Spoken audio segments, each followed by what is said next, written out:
There we go. Ooh, I hope it's on public. Hi, everyone. I think it's on public. Wanted to do a live reading. If it's not, then it's just me. Let's see what happens. I hope you're all doing well. If it is public. Okay, it is public. Hi, everyone. Thank you so much for joining me. I'm going to put the light this way so I can you see? No, doesn't help. That's better.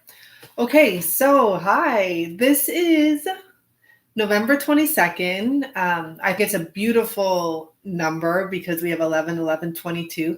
Thank you for everyone that has joined me on Facebook, my Facebook adventures. I don't know, but I just want to throw away the key of Facebook. It's so frustrating for me, but whatever. Instagram I love and I'm very comfortable with. But thanks for those of you, I think today I posted 3 videos, 3 attempts, but then they posted, drive me crazy. Thanks for everyone that watched Geoff on here and that, left a really nice comment. There's exactly 3 people that left the most absurd, rudest comments ever. And I just couldn't believe it. I'm like, if you saw any touch of negativity in that person, you weren't meant to watch it. He is actually growing and evolving himself. And I was really shocked there was only 3 people. One of them, I'm wondering if she's his ex or something. And the other 2 were just probably my personal haters because they did it right away and they haven't posted since. So just rude comments saying he had no respect for the channel. If you guys watched to the very end, he actually gave us a Warrior Woman song he learned in Peru. He sang it. So if you want to check out that video, it's called DM Talks or something like that. Jeff and Geoff chatting. And he was so humbled by the nice, he saw a couple, those 2 first comments, he saw them. And he's like, wow, that's what happens. And then when he saw the other comments that were kind, he's like, oh my God, I'm so honored. That touched my heart. He was really happy about that and about helping you guys. And I told him you guys did help him, or he did help us. And he just said, thank you again this morning. So he's really grateful. And anything else? Okay, London. So London, the letter, love letter from London is going to be something I'm going to run on my own. So what I tell you is the way it's going to happen. And if you're interested, it is 55/55. You're going to get a channeled letter. For those of you that, can't come and see me in person, not everyone can come and see me in person. You're going to get a channeled letter. It's not going to be some long letter. I'm honest here, right? Because I can't even write that long. But you're also going to get, what I'm going to do is have a few different decks. Not some of them are going to be maybe 2 of them I've already put aside are ones I actually use. And I'm going to dedicate them or donate them to the purpose of pulling a card for you. So I'm going to pull from a few different decks, and the cards you get, I'm going to mail to you with your love letter straight from London. So it should arrive by Christmas time. It's going to be positive based message. If you're interested, I'm going to put that on my website probably today if I remember, but if not by this weekend, and you can pay online there. And for those of you that are coming in person, I can't wait to see you. I've had a lot of people book with me so far. I'm just super excited. Right now I'm sticking to the 4th and the 5th, and I may expand, but I mean, just for now, I want to have everyone coming around, knowing when they're coming. And sorry, my voice seems so foggy lately. And I realized this speaker is pretty good. So you guys hear every thing in my voice. So that's London. If you're interested in booking in-person reading, which I can't wait, please do email me. I already have a list of a few people and I'm super excited about that. Okay, so never mind. Let's begin because I have to tell you guys what's going on energetically. And I know this because the last 2 days since Geoff was here, I've been talking to a few masculine. And first of all, that is something I want to point out to you. I do believe a message for some reason I encountered a lot of masculine yesterday. And that is something I'm guiding you to do. And it's not to date or anything like that. It's to surround yourself with good men If you can, like, maybe don't have many to surround yourself with, but if you have a good friend, someone who is knowledgeable and who's like level-headed, positive, maybe someone who's evolving as well. I don't know why, but doing that, it creates this energy that actually can help your masculine come in. So you might want to just take that into mind and maybe just hang out with a friend for tea tomorrow morning, or I don't know what time it is where you are, but go have a tea or I don't know what you do. I don't know. I'm a coffee girl, and then I have a few good friends that I can just go hang out with, and we can do whatever. It could be a walk in the park. It can be anything, like go play with their dog because I don't have a dog. So just do that, okay? That's a word of advice for moving closer. So the other information I've gotten over it's been more than 24 hours now. It's been about like 48 hours. There's a huge energetic shift, and it goes back to these memories coming up. But there's like this theme that is going on where people don't want to be someone else's crutch anymore. This is very important in regards to the karmic relationship with your person, like the person that they are dealing with. This is a very important realization because that usually is the exact situation where they are probably both each other's crutch, because that's what's coming out of my mouth right now.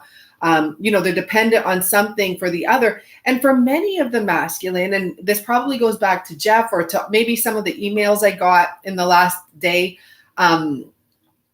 it goes back to that mother situation, but also like being the provider, right? So they were dependent on that feeling of feeling like they were helping someone, but now they're coming to the realization that they're hindering this person. And that goes back to the dream I had with the disabled karmic in the front seat. And she was half kid, half woman. But the point of that dream was that she didn't know how to take care of herself because she had been taken care of for so long, and it was debilitating her. So it wasn't good. It wasn't healthy. So this is a realization that's happening. Like, it's a collective realization, whether you're a man or woman, even if you're the karmic or not.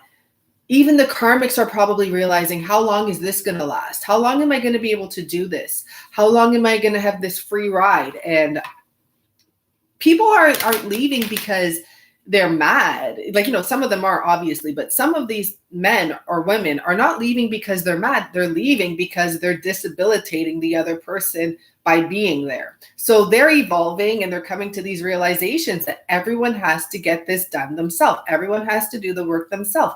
Hi, Leah. I don't know if you're on my Facebook. There was someone that posted this amazing idea.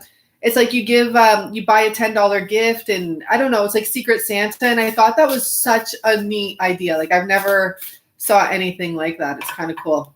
So this reading, what I've been guided, because I actually had to meditate on it because I couldn't get the energy to do a karmic reading. But there is info that we have to find out. But I feel like this is going to be a rounded reading that the karmic is going to be involved in.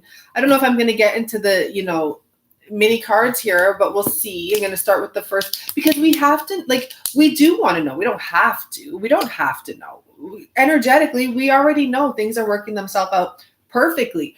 But it's good to know, what is really going on? What are they feeling? Because I think right now, between your person and their karmic situation, there's a lot of tension because things are being realized and brought to the table. And it's like, I can't do this anymore because it's hurting you. And I don't want to hurt you. I want you to grow. So, even if you're a woman with a man that you don't really want to be with, and you're realizing he's sticking around because he's going to stick around, but it's not healthy for anyone involved. So whether you're a man or woman, it's getting put on the table, which is beautiful. Spill the tea, right? Okay, let's see. That's a good one. Okay, let's see. So we're starting off with our karmic cards because I do want to base this on the karmic energy. This is supposed to be an oh boy reading. I really got to get back into them, like the fun ones, right? Let's see what we're starting. Well, the first thing I hear is too many cooks in the kitchen. So I don't know what that means just yet. Let's just see what else is going on, because we have that. Normally when I pick up this energy, it's about someone trying to poison someone. But I'm hearing too many cooks in the kitchen. And that is a phrase I hear often. I've heard other people say. I don't use that phrase. I've heard a lawyer say. I don't know how come I remember people I've heard say that. The point being, I've heard a lawyer say that. But the point being is that someone is trying to get involved in this and trying to maybe mend this, or there's too many cooks in the kitchen. There's just too many people getting involved with this right now. It may be that the karmic person is asking other people to get involved, asking other people to talk to this, to their, like, I'm going to go with the friggin' DM and the karmic and the DF. Okay. I can't do all that blank title right now.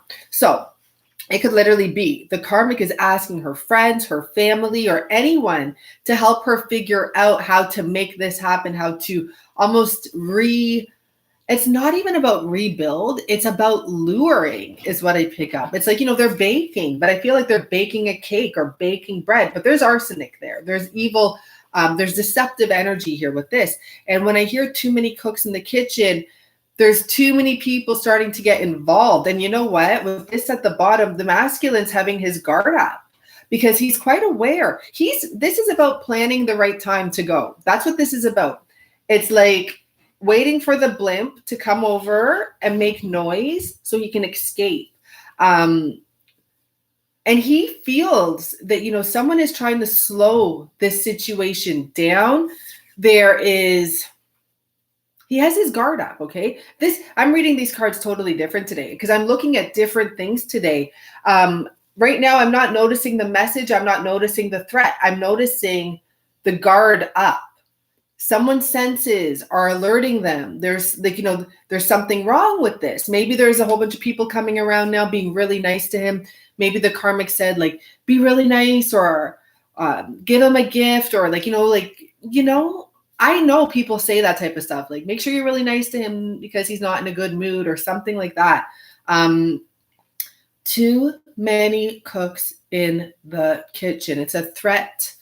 It's like something to do with a threat as well.